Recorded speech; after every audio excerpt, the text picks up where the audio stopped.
Making do. We begged Granny for Taco Bell, which seemed to us a simple request. Even our parents, as skint as they were, bought it for us. It was a summer sometime in the 80s, and we were staying with her in a mill town without a mill. Not one still open, at least. With pill mills unthought of, still 15 years down the road. Well, now, I don't know what that is. We were horrified. In the same way we'd been when she told us the hill next door, where we played freeze tag and dodgeball, had been the county dump when our father was young.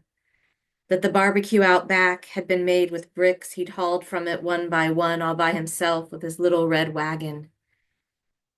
She looked up Taco Bell in the yellow pages, even though she'd have to ask one of my aunts to drive us there. Nothing was listed. At least that's what she told us. Scioto County didn't always have the things bigger cities had. Like how, when my father had his first breakdown, she'd eventually taken him to a hospital in Huntington after trying to fix him herself.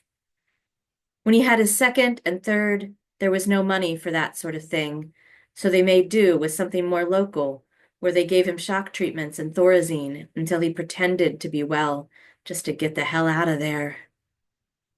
I try not to think too much about how his life would have been different in a big city with a big wallet, because different isn't always better, but it isn't always worse either. Like when Granny put taco shells question on her grocery list.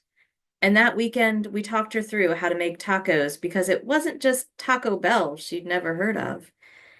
It all came out okay. A spice was missing, but we were just kids and not quite sure what it was or what to do about it. That was my poem, Making Do, which you can find in the latest volume of the Women Speak anthology from the Women in Appalachia Project, published by Sheila Nagig Editions. There's so much great stuff in here. I could start reading all the names from the back and talking about the pieces that I love in here, but we would be here all day. And that was already kind of a long poem. So thanks for stopping by.